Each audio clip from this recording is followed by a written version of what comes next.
लेकिन ये कुछ अधिकारियों के द्वारा, कुछ नेताओं के द्वारा बहुत बड़ी साजिश की जा रही है।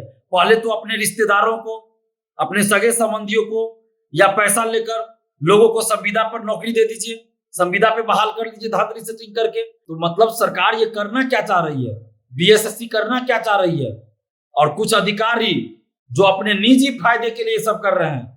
हम नीतीश कुमार जी से विनती कर रहे हैं कि ऐसे मामलों में संज्ञान लीजिए, त्वरित कार्रवाई कीजिए।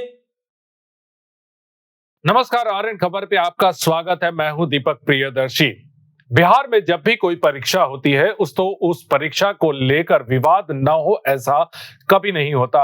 हर एक परीक्षा के बाद जो है उस परीक्षा में धांधली को लेकर, उस परीक्षा में रिजल्ट को लेकर, उस परीक्षा में किसी को वेटेज देने को लेकर, इस बात को लेकर लगातार आरोप लगते रहे हैं। कोई भी परीक्षा हो, चाहे प्रतियोगी परीक्षा में, चाहे सिपाही भर्ती की परीक्षा हो, शिक्षक भर्ती की परीक्षा हो, किसी भी परीक्षा में कोई ऐसी परीक्षा नहीं है जिसके ऊपर सवाल न खड़े किए गए हों, जिस पर धांधली के आरोप न लगे हों। देखिए, ऐसी ही परीक्षा कुछ समय पहले हाल में हुई थी बिहार में, सिपाही भर्ती की परीक्षा। और सिपाही भर्ती की परीक्षा का जो रिजल्ट आया है, उस रिजल्ट के बाद वो अब विवादों में है। विवादों में इसलिए है क्योंकि अब उस पर आरोप लगाए जा रहे हैं कि जो संविदा कर्मी है उन्हें 25 अंक का वेटेज दिया जा रहा है। और वेटेज इसलिए दिया जा रहा क्योंकि संविदा कर्मी में बहुत सारे ऐसे लोग हैं जो बड़े बड़े अधिकारियों के चहेते हैं, उनके अपने हैं, उनके रिश्तेदार हैं। इस तरह के आरोप लग रहे हैं। उन संविदा कर्मियों को लाभ पहुंचाने के लिए सरकार ने यह फैसला किया है और इसी को लेकर विवाद शुरू हो गया है। छात्र नेता दिलीप कुमार ने तो साफ साफ आरोप लगाया है कि सरकार के चहेतों को लाभ पहुंचाने के लिए सरकार ने इस तरह का फैसला किया है, जिसका खामियाजा सरकार को भुगतना होगा। क्या कह रहे हैं छात्र नेता दिलीप कुमार, सुनिए। नमस्कार दोस्तों, मैं दिलीप कुमार।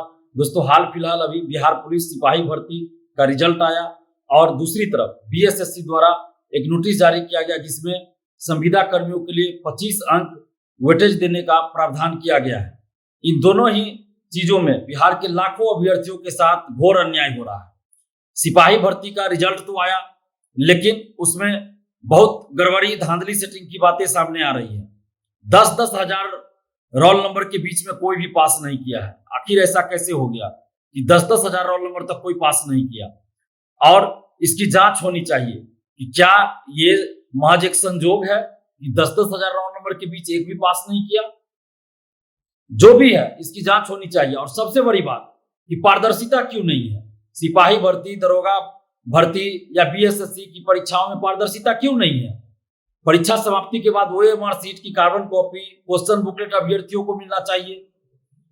एग्जाम के कुछ दिन बाद आंसर की जारी होना चाहिए। अभ्यर्थियों को ये पता होना चाहिए कि किस क्वेश्चन का कौन सा सही आंसर आयोग मान रहा है, तो आंसर की जारी होना चाहिए। जब रिजल्ट आता है तो कट ऑफ और सभी का मार्क्स जारी होना चाहिए। आखिर सीएसबीसी ने ऐसा क्यों नहीं किया?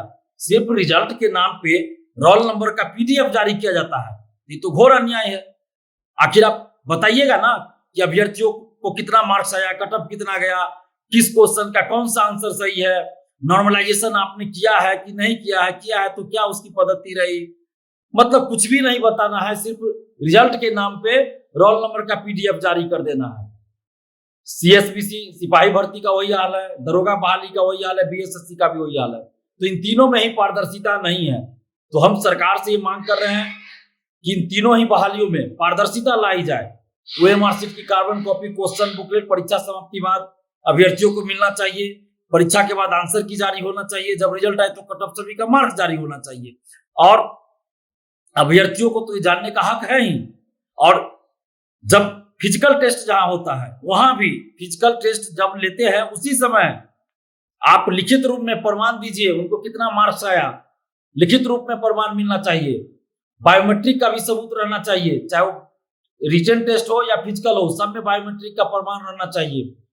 तो ये सिपाही भर्ती में लाखों अभ्यर्थियों के साथ अन्याय हो रहा है। आयोग को जवाब देना चाहिए, सीएसबीसी को जवाब देना चाहिए कि 10-10 हजार रोल नंबर के बीच में कोई भी पास नहीं हुआ है, तो आखिर कैसे हुआ ये? क्या ये महज संजोग है? इसका जवाब देना चाहिए, इसकी जांच होनी चाहिए और पारदर्शिता लाई जानी चाहिए। दूसरी तरफ आप देखिए कि बीएसएससी अचानक से एक नोटिस लाई कि जो संविदा कर्मी हैं उनको 25 अंक दिया जाएगा। मतलब हर साल 5 अंक करके दिया जाएगा और अधिकतम 25 अंक दिया जाएगा, वेटेज दिया जाएगा। तो ये कहीं ना कहीं जो अभ्यर्थी हैं, जो एग्जाम दे रहे हैं, जो नए अभ्यर्थी, उनके साथ घोर अन्याय है। क्योंकि हम लोग संविदा पे बहाली नहीं होना चाहिए, अस्थायी बहाली होनी चाहिए। कोई भी बहाली अस्थायी होना चाहिए। अधिकतर लोगों का जो संविदा पे बहाली होती है, मैं सभी की बात नहीं कर रहा हूं, लेकिन ये कुछ अधिकारियों के द्वारा, कुछ नेताओं के द्वारा बहुत बड़ी साजिश की जा रही है। पहले तो अपने रिश्तेदारों को, अपने सगे संबंधियों को या पैसा लेकर लोगों को संविदा पर नौकरी दे दीजिए, संविदा पे बहाल कर दीजिए धांधली सेटिंग करके। मैं ये नहीं कह रहा हूं कि 100% लोग संविदा कर्मी जो है सेटिंग से गए, मैं ऐसा नहीं कर रहा हूं, लेकिन अधिकतर की मैं बात कर रहा हूं।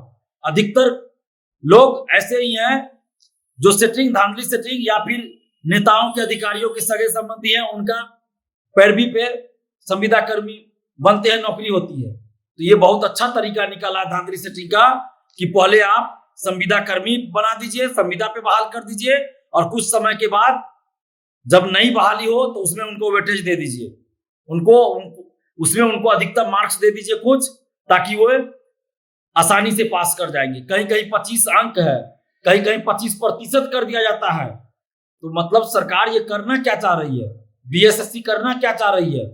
और कुछ अधिकारी जो अपने निजी फायदे के लिए सब कर रहे हैं।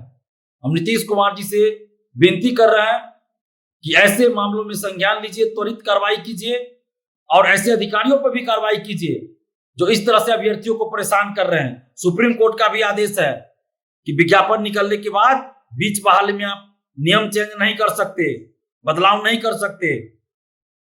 तो इस तरीके से भी गलत होगा।